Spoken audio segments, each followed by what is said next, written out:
morning all.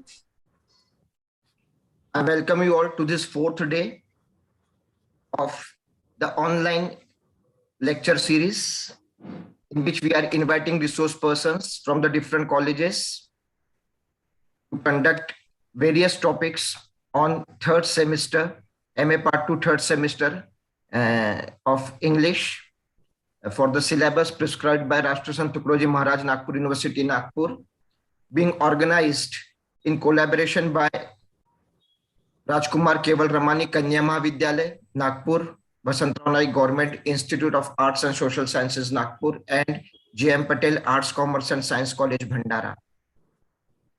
The resource person for the day is Dr. Megha Ramteke. Madam is working with Dr. Madhukar Rao Vasnik, PWS College of PWS Arts and Commerce College, Nagpur. She has qualified SET and her PhD is the topic of her PhD was Female Sensibility in Elizabeth Gaskell's novels. With 14 years of teaching experience for UG and PG, ma'am, the topics, her favorite topics are feminism, Victorian literature, post-colonial literature, and critical theories. She has one minor research project on Victorian women novelists and more than 20 research papers published in national and international journals. She has been recently appreciated and invited to publish a research paper by an USA journal titled Global Journal of Human Sciences, and a paper has been published in the issue of 2021. She is working on several academic bodies of the college, and she will be dealing with the fourth unit of the paper, Literary Critical Theory paper. So I hand over the mic to Dr. Megha Ramteke for her presentation.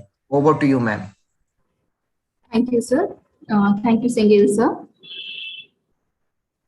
At the outset, I would like to express my gratitude to all the conveners, Dr. Sujata Vyas ma'am, Dr. Rimina Dabir ma'am, Dr. Vikas Domni sir, and of course, Dr. Kapil Singhal sir. It feels great and very pleasant connecting with you all. And I would like to thank you all for giving me an opportunity to be a part of this lecture series. So let's get going. I would like to share my screen.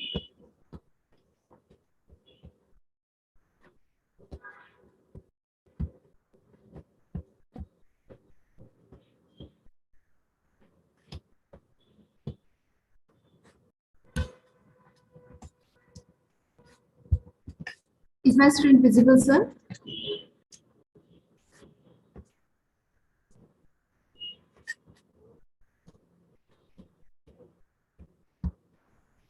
It's visible, ma'am. Just one. It was, yeah, it was being shared, yeah.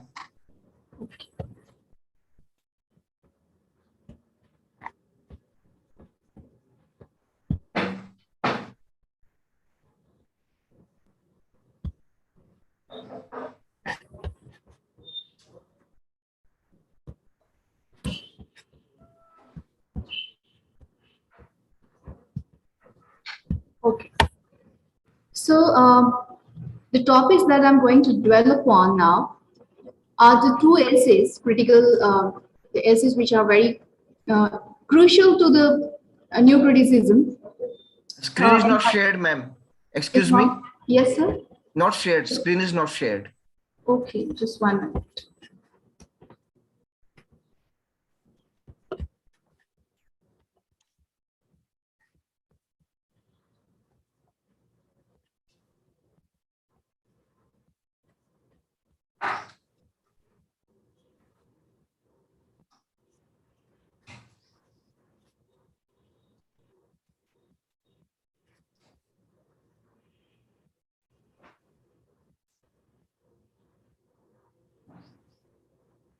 Yeah.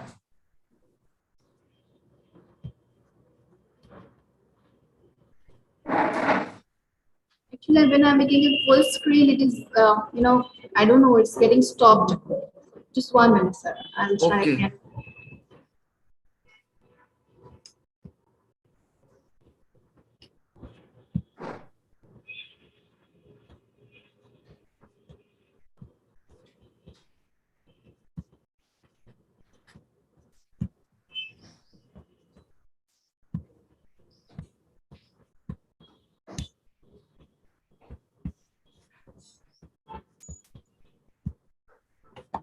Is it visible now, sir? Yeah, it is. Okay. It is. Okay, thank you, sir. Yes. So I'm going to dwell upon two very important essays entitled Tradition and Individual Talent, written by T.S. Eliot in 1919, and The Intentional Fallacy, written in 1954 by W.K. Wimsett and M.C. Beardsley. Both these essays are very crucial to criticism, new criticism of 20th century. And they are a kind of exposition of the neocritics' stance on literary theories and their exclusive emphasis on the text. So let's get going. We'll start with the very first essay, Tradition and Individual Talent by T.S. Eliot.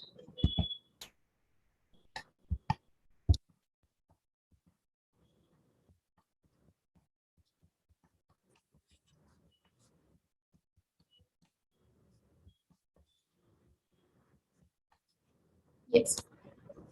So before we get into the detailed discussion about the essay, let's talk about the author, Thomas Stearns Eliot. T.S. Eliot was a poet. He was an essayist, a playwright, a publisher, and a literary critic. He was a major poet of 20th century and a central figure in the English language modernist poetry. Let's talk about the English language modernist poetry first, and the literary criticism, the literary theories, the literary movement which were predominant in that particular era. We need to discuss this literary movements in this particular era because, and this particularly in this English language modernist poetry, because somewhere you will find that they are reflected in the essays that we are going to do in detail now. So the English language modernist poetry began in early 20th century. And like other modernist writers, they wrote in reaction to Victorian poetry. And they focused on, they emphasized traditional formalist theory and a kind of writing, a style that was called ornate diction. It can be defined as a very elaborative and decorative style of writing with a lot of literary devices and embellishments. The first movement, or we can say the literary movement in English modernist poetry was Imagism. The movement, Imagism was a movement, literary movement in the early 20th century, and it focused on the precision of images. Precision, or we can say the accuracy or the exactness of the imageries used in a poem. At the same time, they emphasized the clear and sharp language. They rejected the significance of the sentiment, the personal emotions of the poet, or rather we can say they called for a return to the classical values. They also experimented with forms of the poem, the verse forms, and the verse form which was very popular amongst images was free verse form. Now let's talk about the formalism. Formalism was a school of literary theory which came up in 20th century. And this theory focused on the structural purposes of the poem. They gave more importance to the genre, to the forms, the diction, the language, the literary devices to evaluate or judge a poem. And they validated or they disapproved the importance of any social or cultural influence on the text to be taken into consideration for the judgment of the poem. Similarly, new criticism was also a formalist movement because they focused on a close reading of the text. And they believed that a literary text is a self-sufficient, self-contained, and self-referential aesthetic object, and there is no need to look for anything outside the poem to evaluate it. The third important literary movement, I would rather call it a literary technique, is Cubism. And it was introduced into the English language modernist poetry by T.S. Eliot, which is poem The Wasteland. The poem Wasteland is considered as the fundamental modernist poem, and it is believed to have come out of the post-World War disillusionment in 1922. With the publication of this poem, T.S. Eliot was regarded as a voice of his generation. In this poem, T.S. Eliot has used a literary technique that was called a collage, in which he has used the broken images, the fragmented, unrelated imageries put together to form a kind of disjunctive anti-narrative. Anti-narrative is a form of narrative which avoids the traditional conventions of the narrative, where there is no coherent plot or resolution, for example. In this, they avoid to give a comfortingly coherent picture of life. Okay, and this was a point when the English language modernist poetry tended to be the poetry of fragments. Okay, let's move on.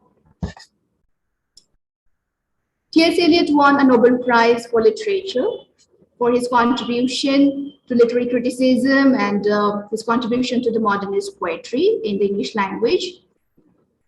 Another important aspect of new criticism I would like to discuss here is objective correlative.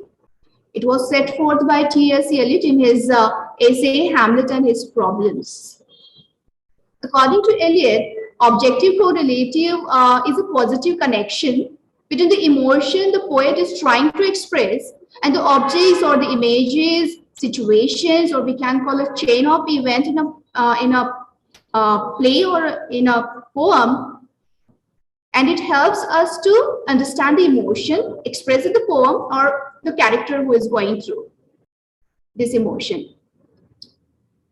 So here he has given importance to the images, the objects, the situations, we can call it the internal devices, which are there within the poem or the play, which helps us to understand the emotions expressed in it.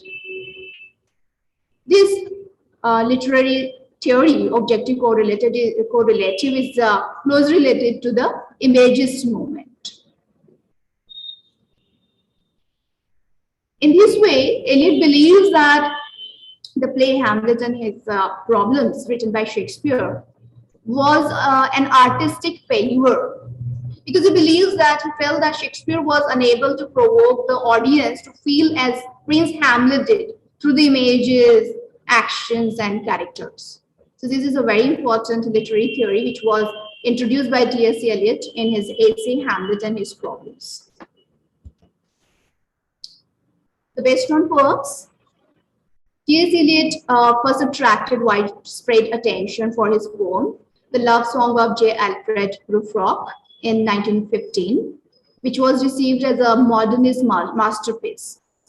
He is also best known for the poem The Westland, The Hollow Men, Ash Wednesday, and Four Quarters. His best known plays are Murder in the Cathedral and The Cocktail Party. Now let's talk about the essay Tradition and Individual Talent, which was published in 1919. It was first published in The Egoist in 1919. It was a London literary magazine. Later, it was published in Eliot's first work of criticism, The Sacred Wood, in 1920. The essay Tradition and Individual Talent focuses on the relationship between the poet and the preceding literary tradition. Eliot believes that any new work of art or the new individual talent, or we can say a new poet, has to be judged, has to be understood in the context of the preceding literary traditions, in the context of the past writers. A new work of art cannot be, understood, it cannot be judged in isolation, in a vacuum. As he says that in a peculiar sense, an artist or a poet must inevitably be judged by the standards of the past. This essay, Tradition and Individual Talent, was written in a kind of reaction to Romanticism. Because you will see in the essay that it rejects the romantic subjectivism, it rejects the significance of the personal emotions of the poet. It rejects that it is an expression of the personality of the poet. Rather, they focus on the objectifying of emotions, on depersonalization of the poetry.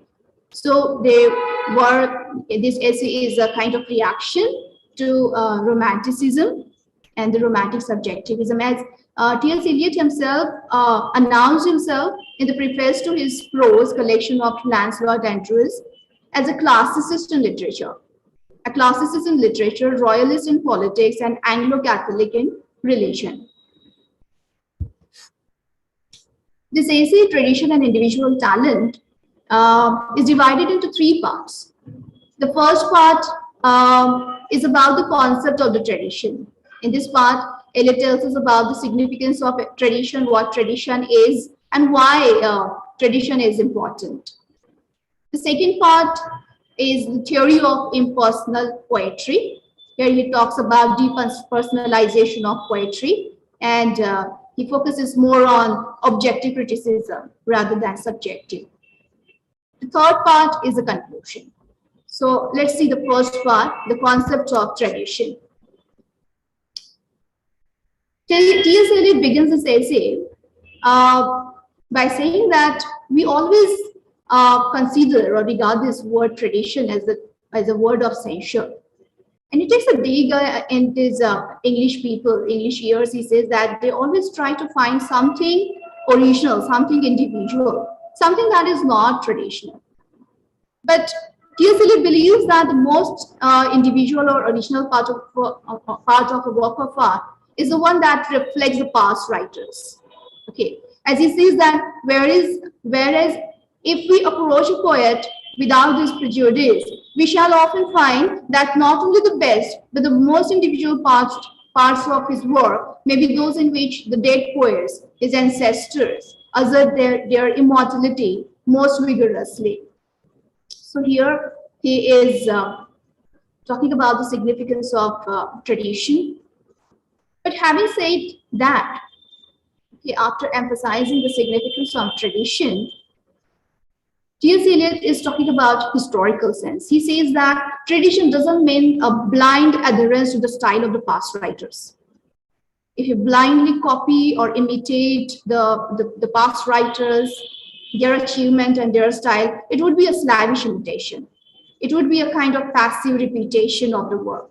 But he says that in such case, novelty is better than passive repetition. He says that tradition is not something that can be inherited. It has to be obtained. And it can be obtained by hard labor. You have to put in efforts, you have to put in a lot of labor, to obtain that historical sense. And a person who has this historical sense only can obtain the sense of tradition. Now, what is historical sense? According to him, the historical sense involves a perception, not only of the pastness of the past, but of its presence.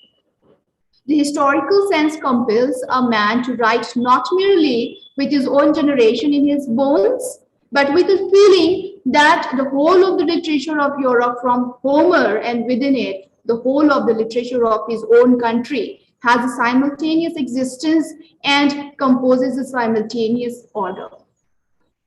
He believes that the past exists in present as well.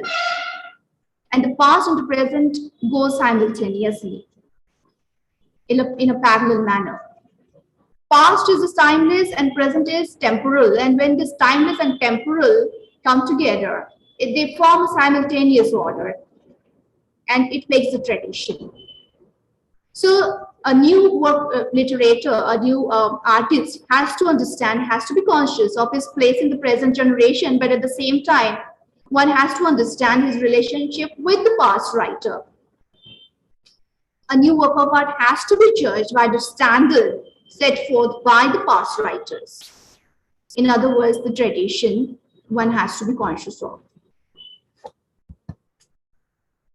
Then he talks further about the tradition. According to T.S. Eliot, tradition is a never-ending process.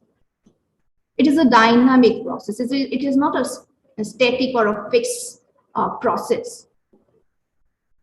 Tradition keeps changing, growing, and developing. As he says that what happens when a new work of art is created is something that happens simultaneously to all the works of art which preceded it. The existing monuments form an ideal order among themselves, which is modified by the introduction of the new work of art among them. Here he says that the present is directed and guided by the past. At the same time, the past is modified, by the present. And the relationship between the past and the present is a reciprocal one. It is not one-sided. Okay, so therefore, he says that tradition is a process which is never ending. It is a continuous process.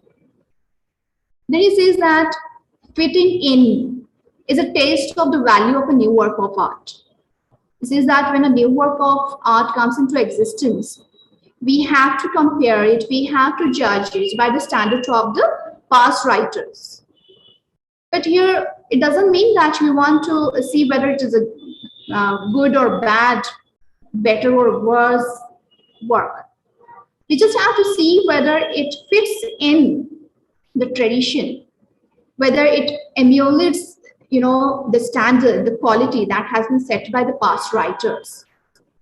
And through which we can understand whether this is really an original work, because it should, contribute towards the growth of the tradition. Okay. So in this way, fitting in this tradition is the test of the value of new work of art. Now he talks about the ways how to acquire a sense of tradition. Eliot says that some people might tend to know and acquire the knowledge of the past writers as a whole, as a lump or as a mass. But he says this is not possible. This is next to possible to acquire the whole knowledge of the past as a lump or a mass or a bolus. Some people, some critics might tend to know about a few poets whom they admire. They say that this process might be delightful, but it would be a sign of immaturity and inexperience. Similarly, some people might tend to read a few eras or few literary periods, but that would not constitute the whole sense of tradition, So T.S. Eliot says, he gives one solution to this question. He says that the poet must be very conscious of the main current, which does not at all flow invariably through the most distinguished reputations. What he says that we should be conscious of the main literary trends, the main currents in the history of literature. And we should know about these currents to the exclusion of the, the topical things, okay, which were not significant. We have to understand and know about the main literary trends and currents in the history of literature. Then he talks about the qualitative permanence of the literary works, the work of art.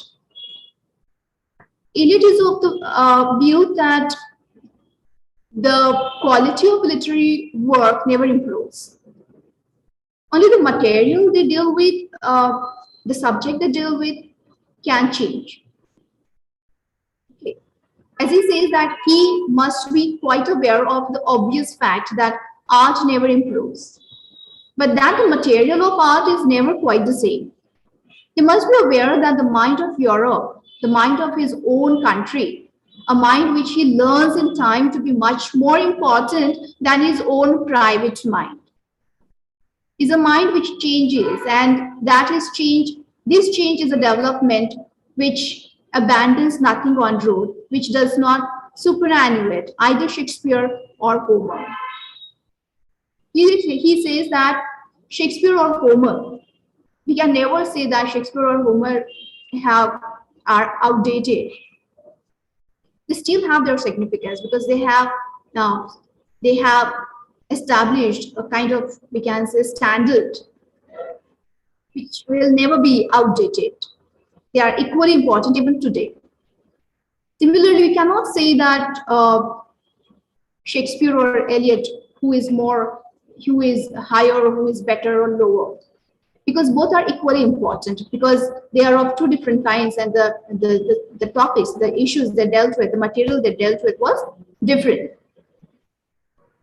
And again, here they are emphasizing on the objective criticism, because they say that your private mind is not as important as the mind of the whole hero. Again, they are emphasizing on depersonalization of the poetry. The next point is insistence on consciousness of the past. T.S. Eliot was conscious that he would be subject to criticism, because in his essay he talks about the sense of tradition. We must obtain a sense of tradition that requires a ridiculous amount of erudition, scholarship, and knowledge, a lot of hard work. And some people believe that a lot of learning might kill the sensibility. And moreover, every person's capacity to acquire this knowledge is different.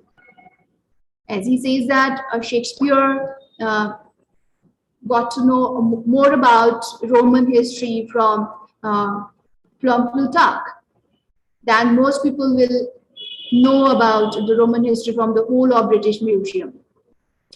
But he emphasizes, he says that every person should try to acquire the knowledge of the past according to the level of their capacity, to the best of their capacity. As he says that what is to be insisted upon is that the poet must develop or procure the consciousness of the past, and that he should continue to develop this consciousness throughout his career.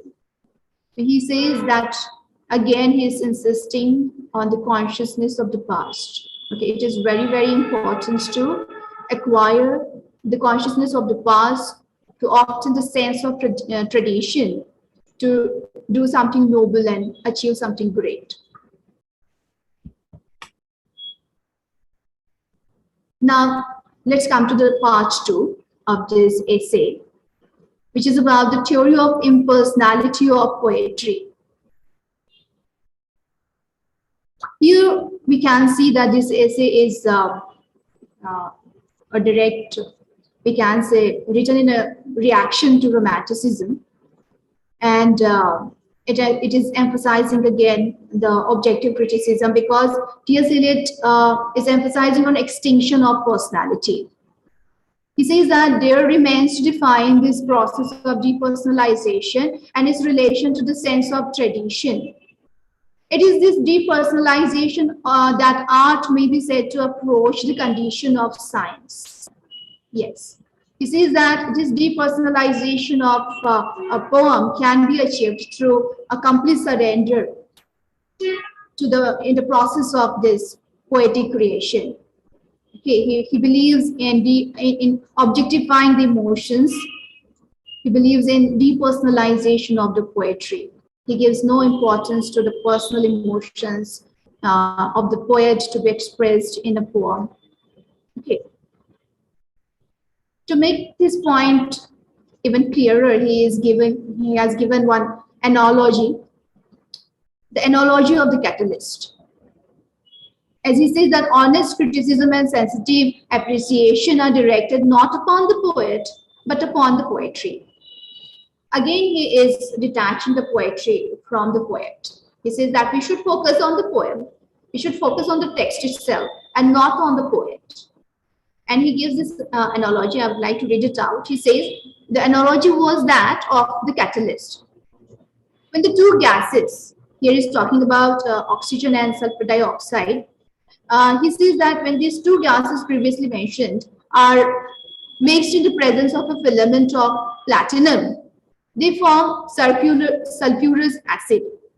And this combination takes place only if the platinum is present. Nevertheless, the newly formed acid contains no trace of platinum. and the platinum itself is apparently unaffected, has remained inert, neutral, and unchanged. The mind of the poet is the shred of this platinum.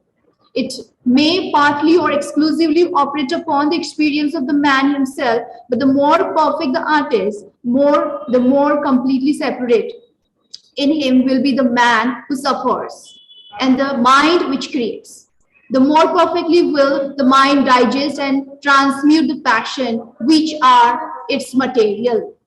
So here in this analogy of the catalyst, emotions and feelings are the oxygen and sulfur dioxide. Okay, and they are stored in the poet's mind, and the poet's mind works as the catalyst. It works as the thread of platinum. And just as the chemical reaction takes place in the presence of platinum, similarly, the process of poetic creation takes place only in the presence of poet's mind. But when a new creation is there, that is the poem, here the sulfuric acid, it remains, it does not have any trace of platinum. Similarly, the poem, the poetic creation does not have any trace of poet's mind or poet's emotions or the poet's personality. Okay, so poet's mind is a catalyst. It is important, its presence is important to create a poem, but it is not found in the poem. Okay, there is no trace of this poet's mind, personality, or emotion in the poem. Now here, T.S. Eliot is emphasizing on the intensity of the artistic process. It is more important than the emotions. Now here, T.S. Eliot is comparing the poet's mind to a jar. And he says just like all the chemicals are there in the jar, and they are stored there in a very disorganic manner, in a poetic manner, until all the particles come together to form a new compound. Similarly, he says that all the emotions, all the experiences are stored in the poet's mind, and it is a matter of organization and not the inspiration. Inspiration is not important. The organization of these thoughts, experiences, and emotions, it is important. And he says that rather than the greatness or intensity of the emotion, the greatness of this poetic, the process, the intensity of this process of poetic creation is more important. He says the greater the intensity of this poetic artistic process, greater would be the poem. Okay. So as he says that, for it is not the greatness, the intensity of emotion, the components, but the intensity of the artistic process, the pressure to speak under which the fusion takes place, that counts. Just like the chemical reaction takes place under the pressure, similarly, he says that intensity of the process is very important for the fusion of the emotions in his mind. So he is again focusing on emphasizing the intensity of the process and not the emotion. The greatness of the emotion, the intensity of the emotion is not important for the poetic creation, but the intensity of the process of this poetic creation is important. The next point is significance of concentration. Now here T.S. Eliot again putting forth the value of concentration. Here, concentration can be referred to as a kind of chemical mixture. Just like the chemical mixture, there is a mixture of all the emotions, experiences in the mind of the poet. And he sees that, and here he rejects Wordsworth's theory, Wordsworth's belief that the poem originates from the recollection of the emotions, the emotions recollected in tranquility. He believes that there is no recollection, no tranquility, and no emotions. He says that it is the concentration, the mixture of this all emotions and experiences in a mind, out of which something new comes out. That results into something new. So as he says that it is a concentration which does not happen consciously or of deliberation. These experiences are not recollected, and they finally unite in an atmosphere which is tranquil. Only in that it is passive attending upon the event. Like the next point, this is the concluding part of this essay. It is about an escape from the personality. Yes, an escape from the personality. T.S. Eliot says that poetry is not a turning loose of emotion, but an escape from emotion. It is not the expression of personality, but it is an escape from the personality. Again, he is talking about the depersonalization of poetry.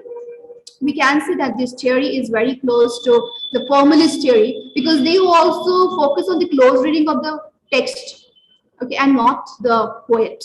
Okay, they talk about the form of the poem, the genre, the diction, the language, the internal devices, the literary devices which are used in a poem. They have to be taken into consideration for judging a poem, for evaluating a poem, and not the poet, not the personality of the poet.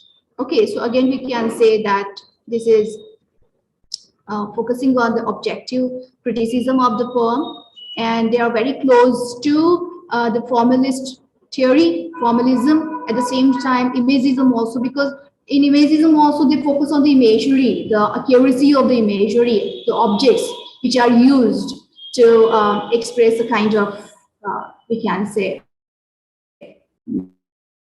the emotion which is there. Okay, but it is not the emotion of the personal emotion of the poet. So there is an escape from personality. Now the conclusion.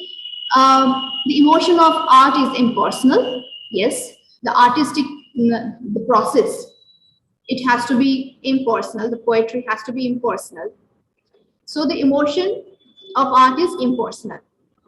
And the poet cannot reach this impersonality without surrendering himself wholly to the work to be done. Yes, Eliot expects that a new poet should completely surrender himself in the process of this poetic creation. Only then that sense of tradition, that impersonality can be achieved. And he is not likely to know what is to be done he unless he lives in what is not merely the present. So am I audible?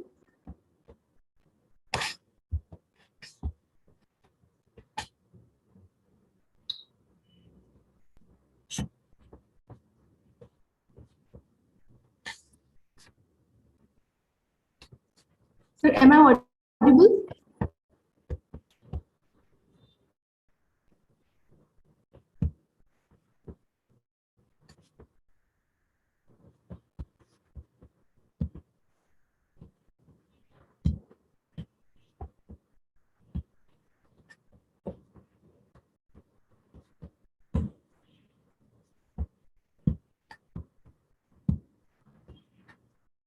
So let's see the conclusion of this essay. The emotion of art is impersonal. The poet cannot reach this impersonality without surrendering himself wholly to the work to be done. And he is not likely to know what is to be done unless he lives in what is not merely the present, but the present moment of the past, unless he is conscious not of what is dead, but of what is already living. So here, T.S. Eliot emphasizes the sense of tradition, impersonality of the work of art, and a complete surrender in the process of this artistic creation.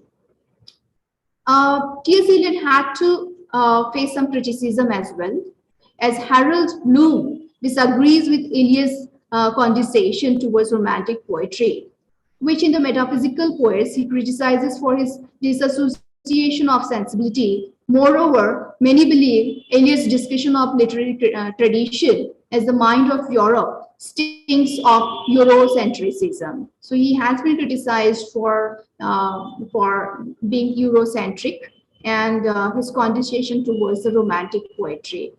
Okay, so here we come to an end of the first essay, Tradition and Individual Talent.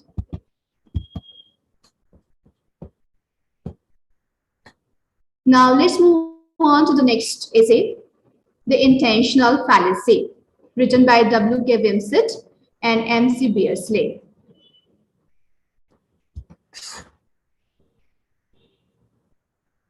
Let's discuss about the essayist W.K. Wimsett first.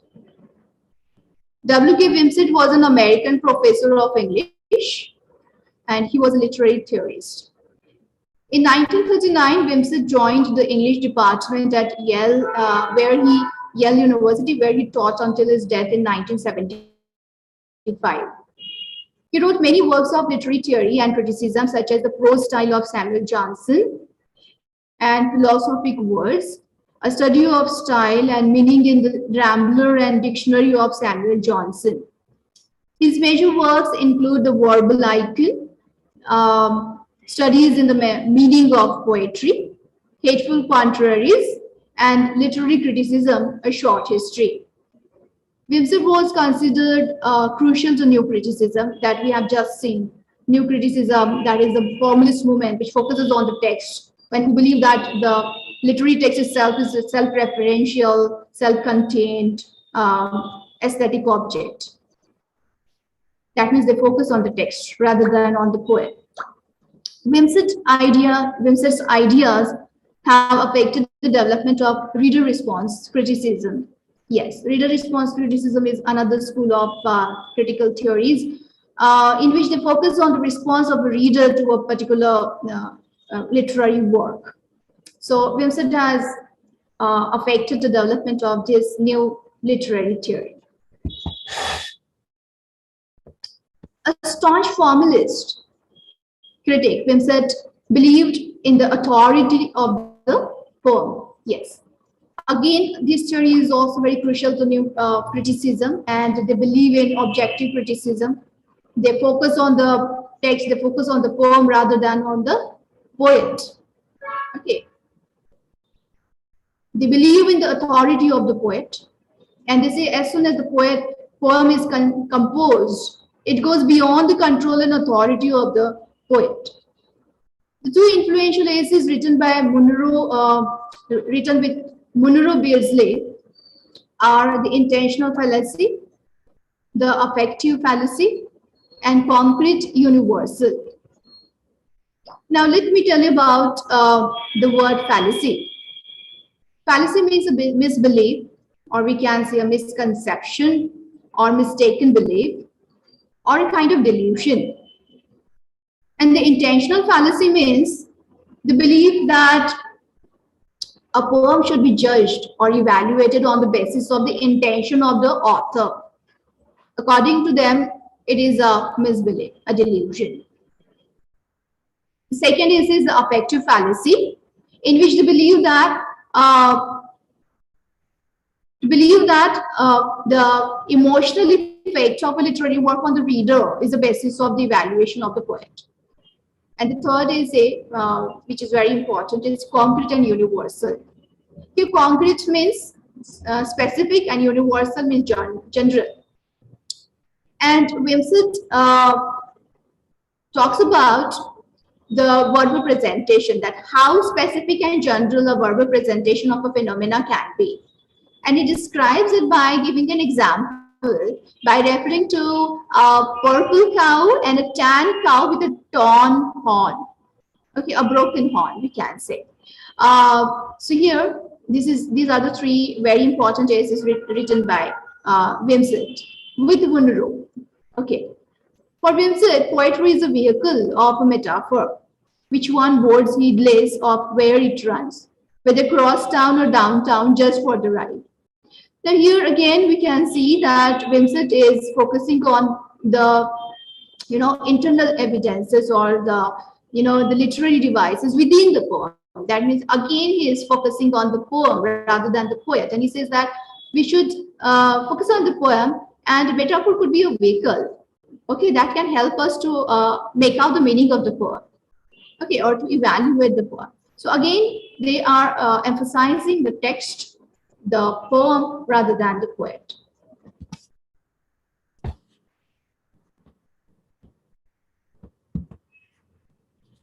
Now let's talk about Munro C. Beardsley.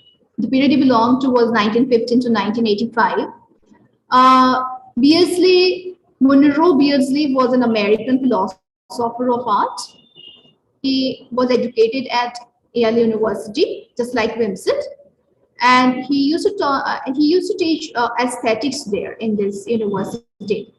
and he received the John Edison Porter Prize. And his work in aesthetics is best known for his championing of the instrumentalist theory of art and the concept of aesthetic experience. This is a theory which was set forth by Beardsley, instrumental theory. And in this theory, he says that the artistic value of a work of art is the instrumental value. And according to him, the ideas are the instruments, and we can understand the worth of these ideas through how effectively they can explain a phenomenon. So this is the theory, instrumentalist theory, which was introduced by Munro Beardsley. Among literary critics, Beardsley is known for two essays written with W.K. Wimsett, The Intentional Fallacy and The Affective Fallacy, both key texts of new criticism. Yes. His books include Practical Logic, Aesthetics, an introductory text, and Aesthetics, a short history.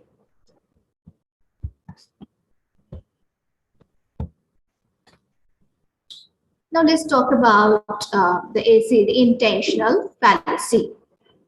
The Intentional Fallacy is an essay authored by Wimsett and Beardsley that appeared in the Verbal Icon Studies in the Meaning of Poetry, a series of independent essays published in 1954.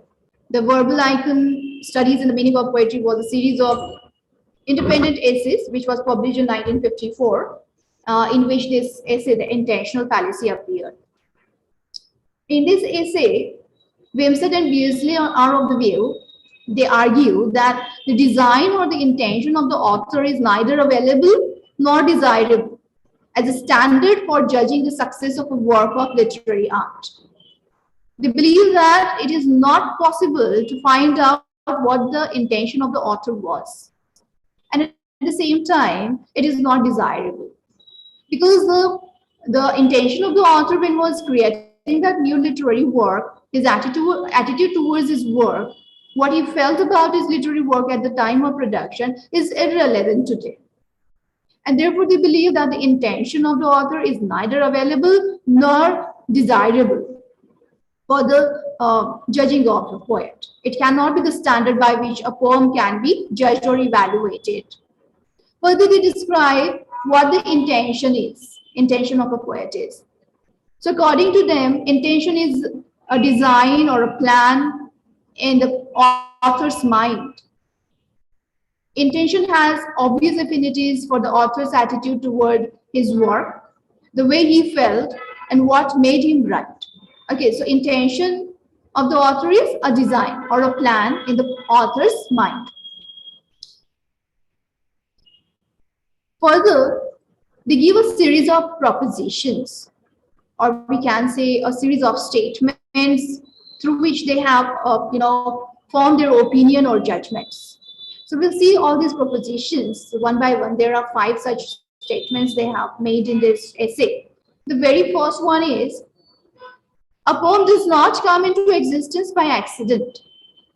The word of a poem, as Professor Stoll has remarked, come out of a hat, not out of a hat. Yet to insist on the designing intellect as a cause of a poem is not to grant the design or intention as a standard. Wimsett and Beardsley say they agree that, okay, a poem, it does not come into existence by accident. It comes out of a poet's mind. It expresses a state of mind. That's true. But that doesn't mean that the intention or the design or the plan that was there in the mind of the poet while creating that work of art could be the standard by which this poem or this literary work should be judged. You see that as we have seen in the analogy of the catalyst, the poet's mind is, the presence of poet's mind is very important for the poetic creation, but it is a catalyst. Similarly, it says that, okay, the designing intellect may be the cause of a poem because of which the poem is created, but that doesn't mean that the design or the intention of the poet should be the standard to judge a poem. The second proposition is, One must ask how a critic expects to get an answer to the question about intention. How is it to find out what the poet tried to do? If the poet succeeded in doing it, then the poem itself shows what he was trying to do. And if the poet did not succeed, then the poem is not adequate evidence. And the critic must go outside the poem for evidence of an intention that did not become effective in the poem. So here, Wimsett and Beardsley ask a question. They say that we should ask a question to a critic who is an intentionalist, who believes that the intention should be the basis for a judgment of a poem. We should ask a question to such critics. He says that how will they find out the intention of the poet? How will they find out what the poet was trying to do? And suppose the poet is successful in embodying his intention in the poem, then the poem itself is an evidence. Itself will tell us what the poet's intention was. But if the poet did not succeed in expressing his intention in his poem, then such critic will have to go outside the poem to find an evidence about the intention of the author. But doing so, according to Wimsett and Beardsley, would be a kind of distraction of our attention from the main object of our study, that is the poem. Okay. The third proposition put forth by Wimsett and Beardsley in this essay is, judging a poem is like judging a pudding or a machine. One demands that it work. It is only because an artifact works that we infer the intention of an artificer. A poem should not mean but be. According to Wimsett and Beardsley, they have said in this essay that we can judge a poem just like a pudding. They say judging a poem is just like judging a pudding. How can we judge a pudding? We can judge a pudding by its form. We say how smooth it is, whether there is any lump in the pudding. Similarly, he says that we can judge a poem by its form, by its structure. Okay. And he says just like for judging a pudding, we don't go back to the mind of a cook, that what was the intention in his mind behind making that pudding. Similarly, we cannot go back to the poet's mind to see his intention behind writing that, creating that particular poem.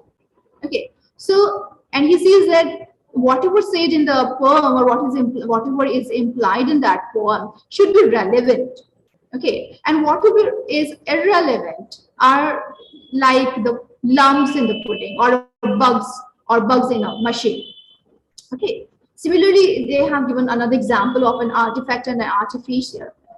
Artifact is a kind of object which is created by a human being, a craftsman or artificer or an artisan. So he says that we try to understand the intention of the artificer by the way the artifact works. Okay. Similarly, he says that we have to focus on the poem, how it works. Okay. So the intention of the artificer is there in the artifact itself. Similarly, the meaning of the poem is there in the poem itself. We do not have to go outside the poem to find it out. Okay. And Wimsett and Beardsley say that a poem should mean, not be. Okay. Should not mean, but be. So they say that a poem should be, and it is there, it can be through its meaning. Okay. And the medium of this poem are words. So therefore, again, they say that we should focus on the words. That means the poem and not on the intention of the poet. The fourth proposition is, the meaning of a poem may certainly be a personal one, in the sense that a poem expresses a personality or a state of soul rather than a physical object like an apple. But even a short lyric poem is dramatic and the response of a speaker to a situation. And we ought to impute the thoughts and attitudes of the poem immediately to the dramatic speaker. So here again, Wimsett and Beardsley, they are of the opinion that they agree that, okay, the poem can be personal because it expresses a state of mind, it expresses a personality, it comes out of the mind of the poet. It is not a physical object just like an apple. That's true. But he says that rather than attributing the thoughts or the emotions which are expressed in the poem to the poet, he says we should attribute it to the speaker inside the poem. They say that every little poem, even a short lyric poem, is dramatic, and there is a speaker who responds to a situation. So they believe that there is a dramatic speaker in every literary work, and we should attribute these thoughts and attitudes expressed in the poem to that dramatic speaker in the poem and not to the author or the poet.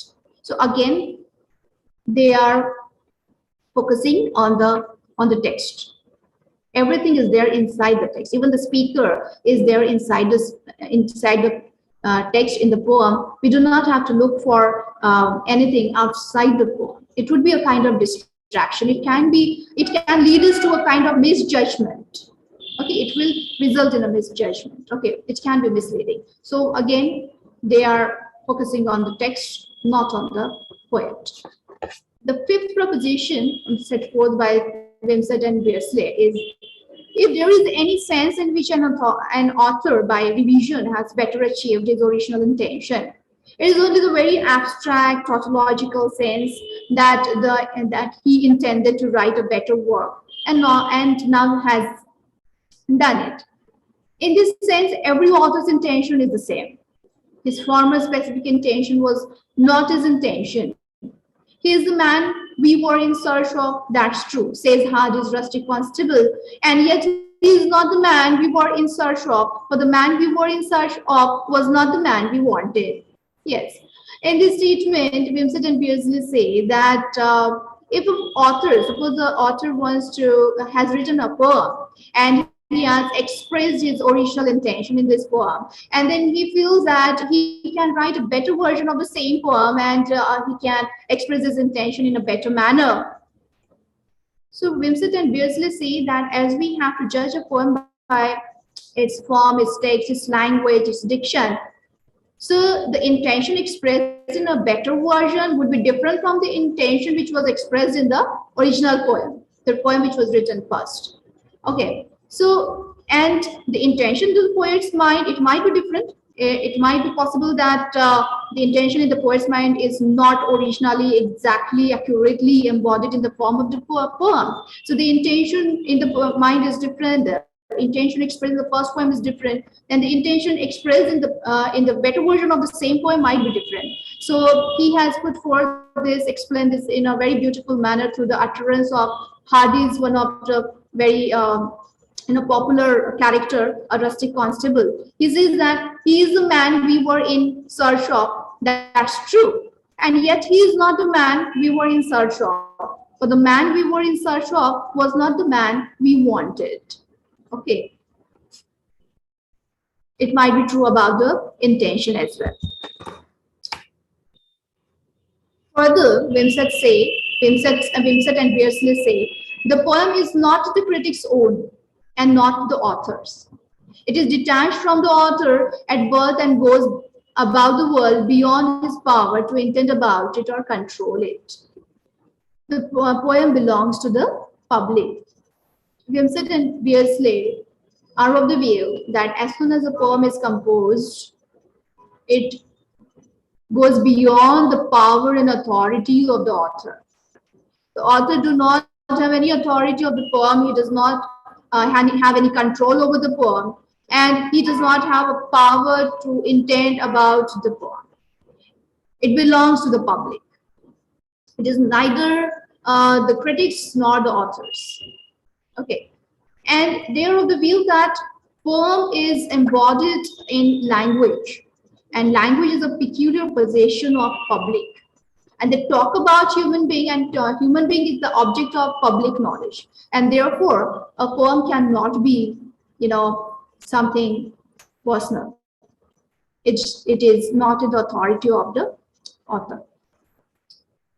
Further, Wimsett and Beardsley, they go on talking about some intentionalists who believe that the intention of the poet or the author can be the basis for evaluation of a poem, and he refutes they refutes. Yes, and they refute these statements. Let's see. Goethe, Goethe was a German poet and philosopher. He put forth three questions for constructive criticism.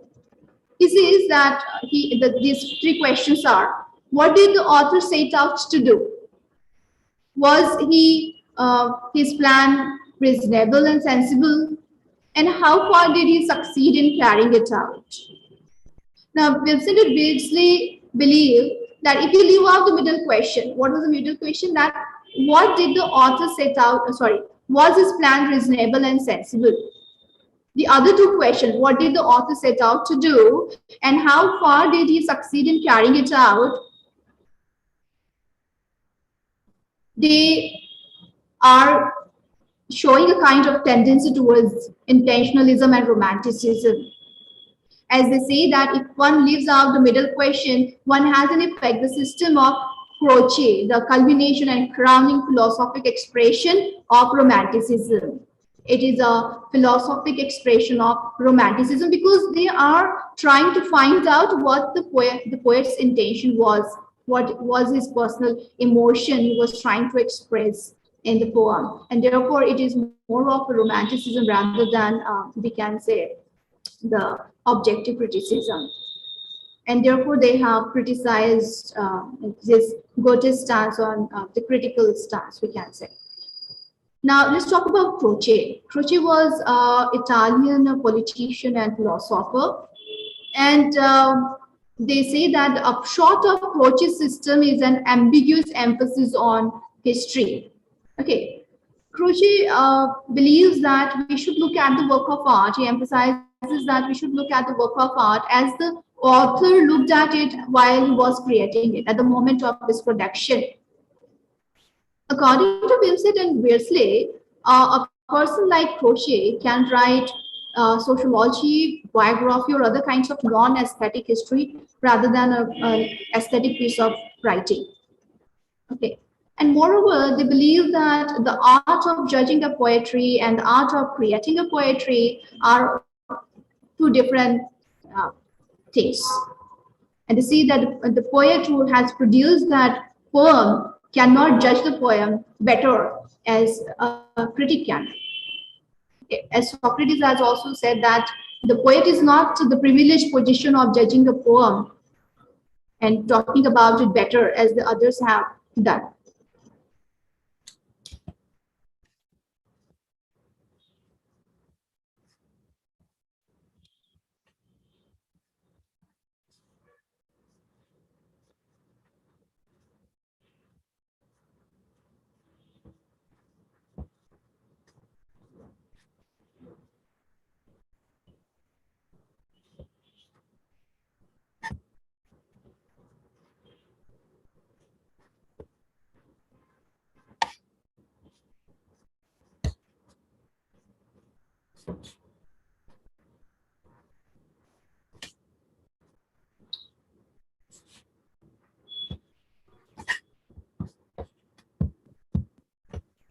Yeah, ma'am, any problem?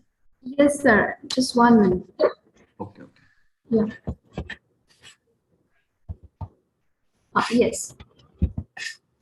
We are on the next slide now. Now here,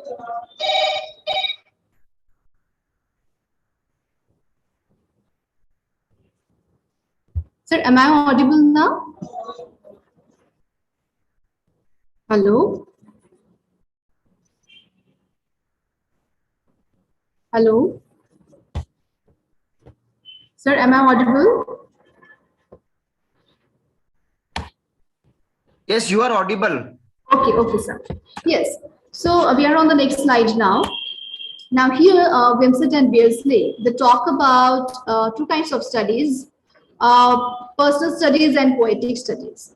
According to Wimsett and Beardsley, personal studies and poetic studies are distinct from each other.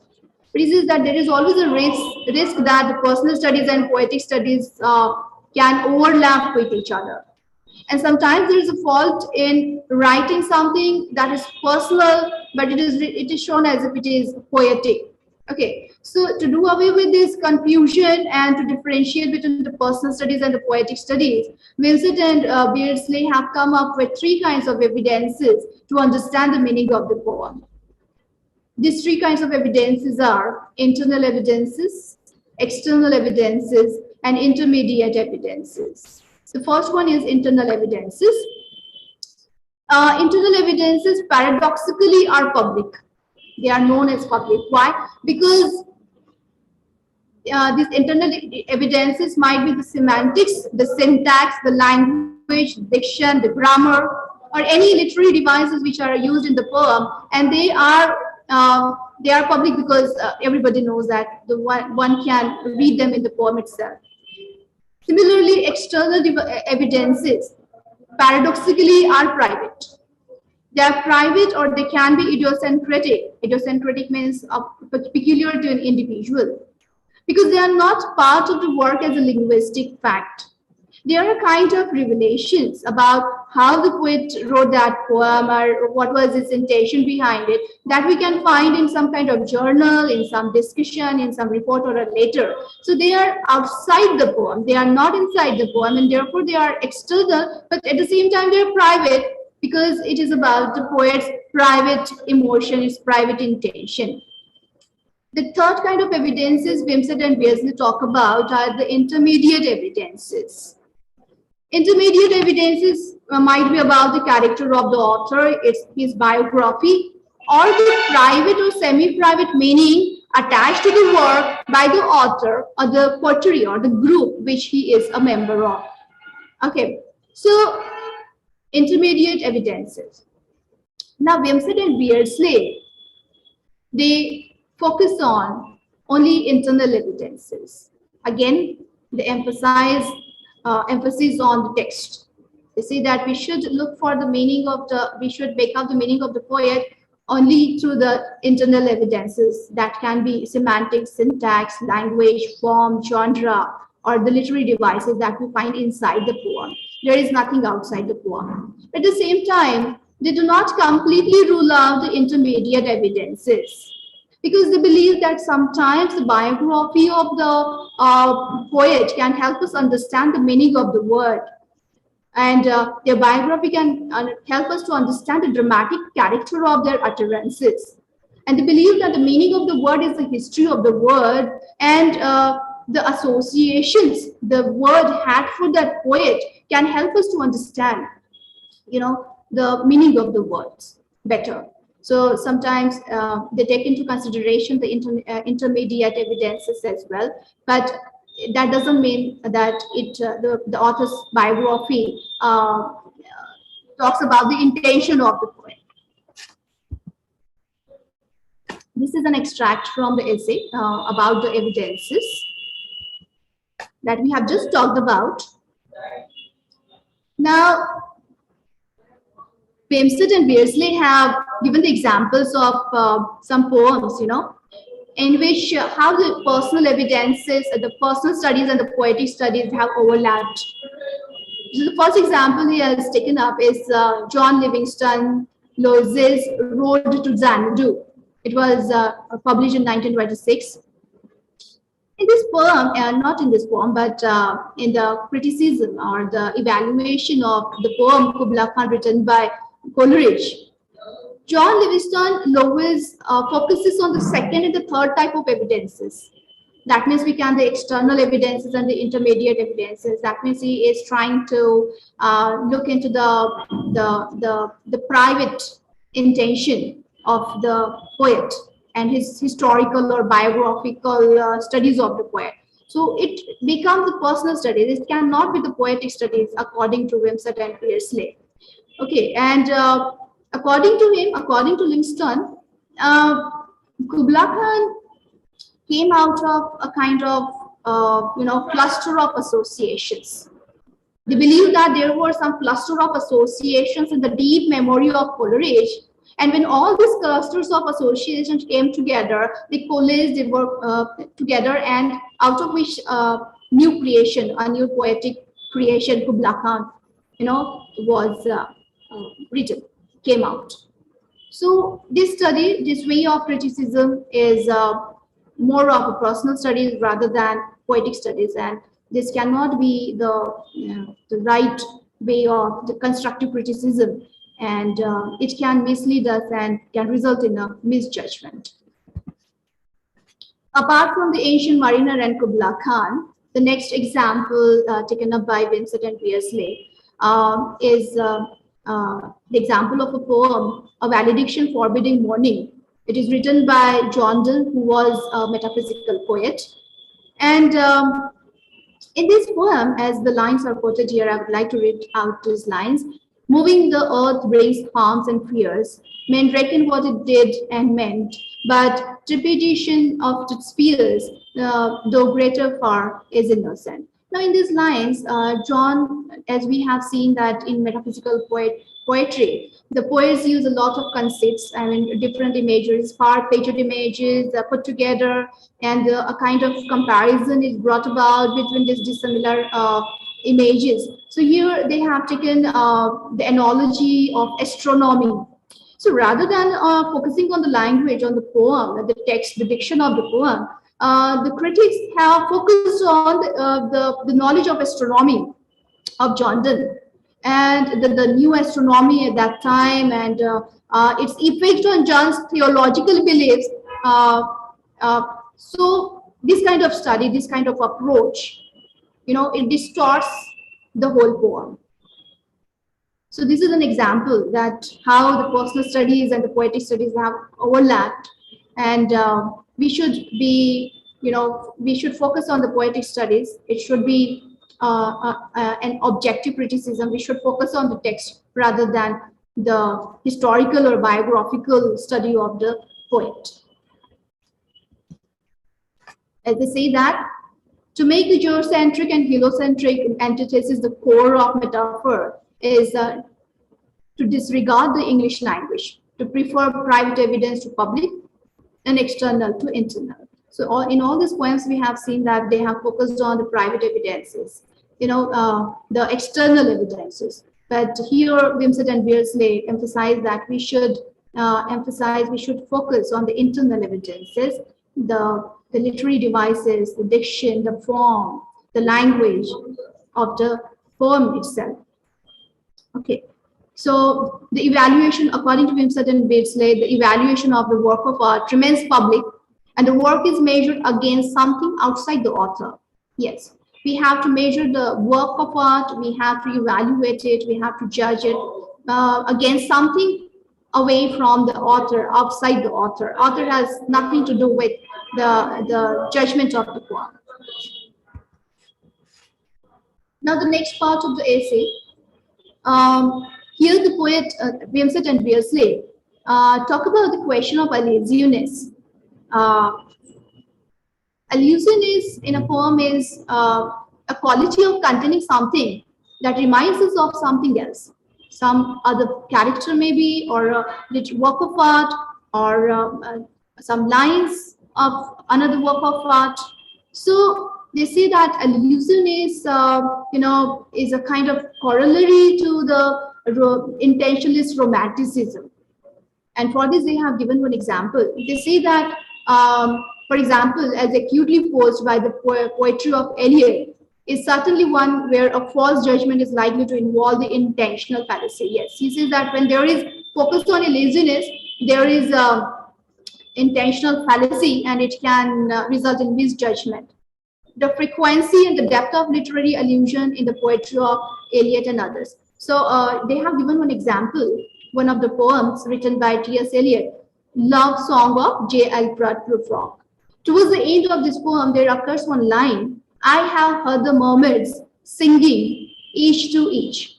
And this bears a certain resemblance to a line in a song by John Donne. Teach me to hear mermaids singing. So that for the reader acquainted to certain degree with Donne's poetry, the critical question arises, is Eliot's line an allusion to Donne's? Is Prufrock's thinking about Donne? Is Eliot thinking about Donne? We suggest that there are two radical different ways of looking for an answer to this question. So there is an example of Eliot's poem Love Song of Alfred Prufrock. There comes one line. It is about, this line is, I have heard the mermaids singing each to each. And similarly, there is one poem written by John Donne, Go and Catch a Falling Star. There also we have this line, teach me to hear mermaids singing. In both the poems, there is a reference to mermaids singing. So some people, the critics might have this question in their mind, whether they were whether T.S. Eliot was thinking about John Donne, or is there an allusion to Donne's poem Go and Catch a Falling Star? So Wimsett and Beardsley suggest that there can be two ways of answering this question.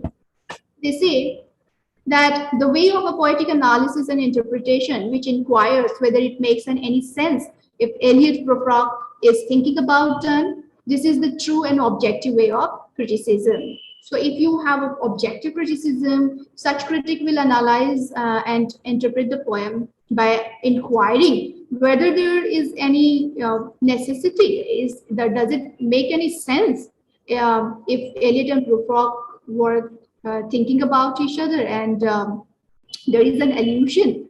So Eliot and Donne were thinking about each other, and is there any allusion? They say that in a line of the sonnet by Gerard de Norval, this method of inquiry may lead to the conclusion that the given resemblance between Eliot and Donne is without significance and is better not thought of, or the method may have the disadvantage of providing no certain conclusion. Okay, so again, there is no need to find out whether Eliot was thinking about Donne and what was there in his mind while creating this work of art and what his intention was. He says it is of no significance. There is no need of doing that. It will lead us to no certain conclusion. So this would be an objective criticism, because here we are focusing on the text, not upon what Eliot thought about while writing this poem. So the second way is the way of biographical inquiry. Whether the critic, taking advantage of the fact that Eliot was still alive, would write to Eliot asking him if he had Donne in mind. So this way is biographical inquiry of the poet. And at that time, Eliot was alive, and the critic could have written a letter to Eliot to ask him whether he had Donne in his mind. So Wimsett and Beardsley say that our point is, see, whether Eliot answers to this question or not, it doesn't matter. Even if he answers this question, and maybe this answer might be irrefutable, still Wimsett and Beardsley are of the point that such an answer to such an inquiry would have nothing to do with the poem. Prufrock. It would not be a critical inquiry. Critical inquiries, unlike bets, are not settled in this way. This is that critical inquiries are not settled in this way. Critical inquiries are not settled by consulting the oracle. Oracle is a place where we can go to the god to ask about some information or an answer to a question. So he says, this is not like consulting the oracle. This is not the way of judging a poem. So he has, disvalidated this way of inquiry, the biographical inquiry into the poem, but he emphasizes the objective criticism in which we have to focus on the text and not on the poem. This is the conclusion of this essay. The intention of the author is neither available nor desirable. Yes, the very first thing is that the intention of the author behind producing that literary work, it is neither available, it is not possible to find out what the intention of the author was. At the same time, it is not desirable because it is not relevant today, okay, while judging the poem. So, and he emphasizes objective criticism, formalism, and close reading of the text. Yes, this essay is very close to formalist literary theory, formalism, and it emphasizes the objective criticism and a close reading of the text. It is a kind of exposition of new critics' theoretical stance and their exclusive emphasis on the text. It focuses on the internal evidences Internal evidences means the literary devices. Again, I will repeat the semantics, the sentence, the genre, the form, the diction, the style, the figure of speeches, we can say. Everything that is inside the poem, within the poem, and therefore the internal evidences. We need to focus on them. That would make it an objective criticism. Author does not have any control or authority over the poem. Yes, Wimsett and Beardsley are of the view that as soon as the poem is composed, it goes beyond the control and authority of the poet, and it belongs to the public. So here we come to an end of this presentation. Thank you. Yes. Thank you, Dr. Megha Ramteke.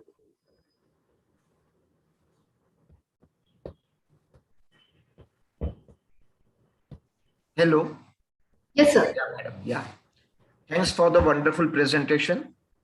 Again, the most challenging task for an English teacher, is teaching critical essays, and you have really simplified it.